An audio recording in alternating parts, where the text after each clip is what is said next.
आधुनिकता की अंधी दौड़ में भगे चले जा रहे कुछ लोग, कुछ ही हैं, ज़्यादा नहीं है।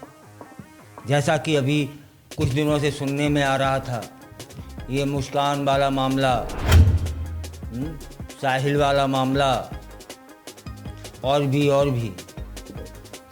उसी बीच एक ऐसी खबर आ रही है जो भारतीय संस्कृति को बारंबार प्रणाम करने का मन करता है और इसीलिए यह भारत है।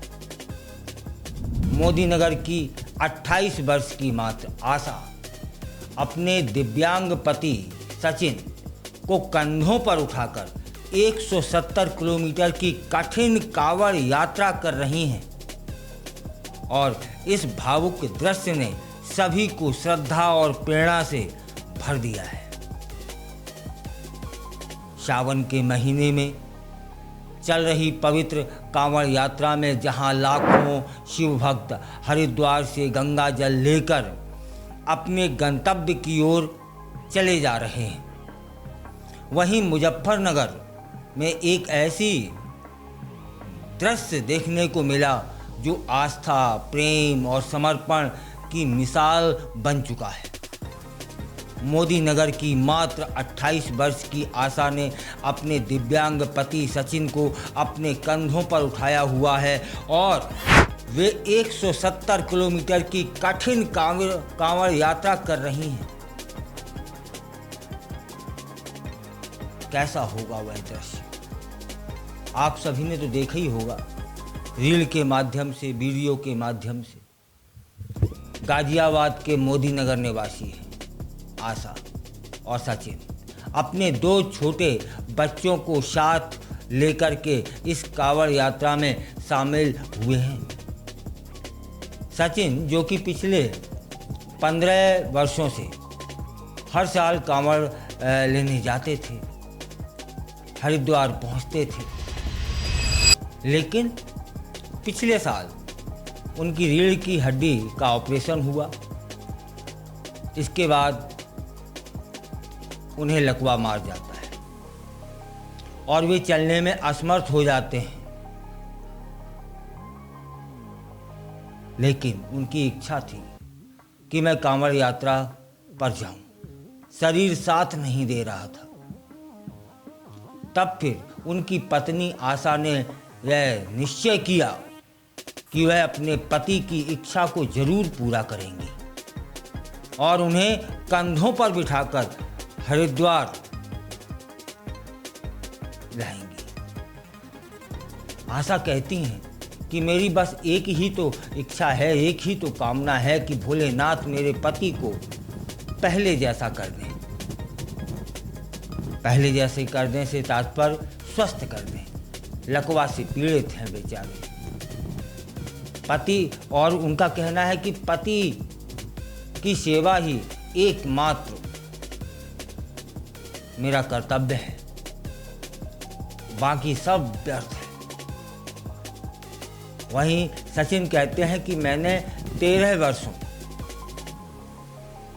से पैदल चलकर कांवड़ यात्रा पूरी की है, लेकिन इस बार मेरा जो शरीर है वह मेरा साथ नहीं दे पा रहा है, क्योंकि मेरी रीढ़ की हड्डी का ऑपरेशन हुआ है और इसके बाद मुझे लकवा मार गया। वे कहते हैं कि मैंने कभी भी ऐसा विचार ही नहीं किया था कि मेरी पत्नी मुझे कंधों पर बिठाकर यह यात्रा पूरी करेंगी। यह भी कहते हैं कि मैं स्वयं में बहुत भाग्यशाली महसूस करता हूं कि मुझे आशा जैसी जीवन साथी मिली। आशा ने हरिद्वार स्थित हर की पौड़ी से गंगा जल लिया है और अपने पति को कंधों पर बिठाकर 170 किलोमीटर की लंबी यात्रा शुरू कर दी है। वे अपने दोनों बच्चों के साथ धीरे धीरे मोदी नगर की ओर बढ़ती चली जा रही हैं। आप लोग भी प्रार्थना करें प्रभु से कि उनकी यह यात्रा सफल हो, उन्हें ज़्यादा कठिनाइयाँ ना हो। रास्ते में शिव मंदिरों में जलाभिषेक करते हुए यह परिवार भोलेनाथ से सचिन के, अपने पति के स्वास्थ्य के लिए लगातार प्रार्थना कर रहा है। और मुझे तो उम्मीद है कि जिस तरह की यह यात्रा हो रही है, अपने पति को कंधों पे लिए, गंगा जल लिए, शिव जी का अभिषेक करने एक महिला चली है, एक पत्नी चली है, और प्रभु निश्चित प्रसन्न होंगे और निश्चित आशा की जो कामना है वह पूरी होगी। शुक्रवार देर शाम जब आशा अपने पति को कंधों पर बिठाकर मुजफ्फरनगर के शिव चौक पहुंची थी, तब फिर वहां जो लोग थे उस दृश्य को जो देख रहे थे भावुक हो गए थे। और भावुक होने वाला तो पल था ही। लोगों ने तालियां बजाकर और जयकारे लगाकर दंपत्ति का हौसला बढ़ाया।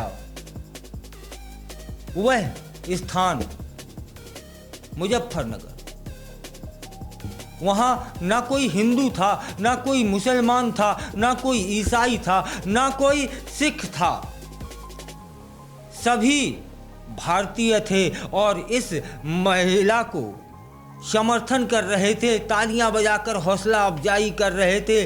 जय भोले की, बम बम भोले, हर हर महादेव से गुंजायमान हो गया था वह।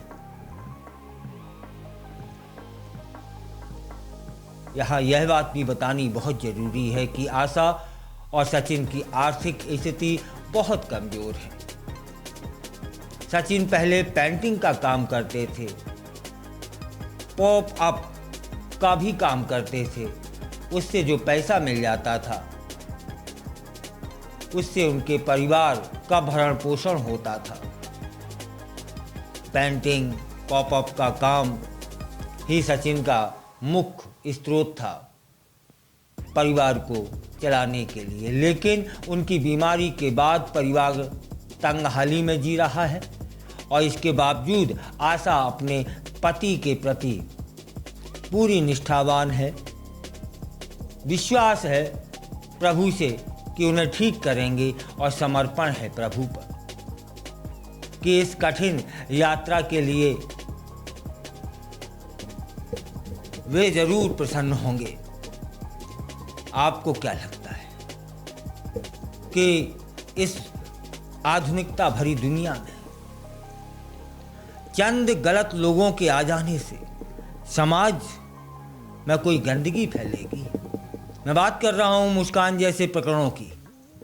यह है भारत, यह है भारत की महिलाएं, यह है भारत की पत्नियां। देखिए आप दृश्यों को, रोंगटे खड़े हो जाएंगे। एक पत्नी अपने दिव्यांग पति को कांवड़ यात्रा का संकल्प जो लिया था उसे पूरा करने के लिए निकली है। भैया प्रार्थना करिए यह यात्रा सफल हो और प्रभु प्रसन्न हो। मुझे तो पूरा यकीन है ऐसा जरूर होगा, जरूर होगा।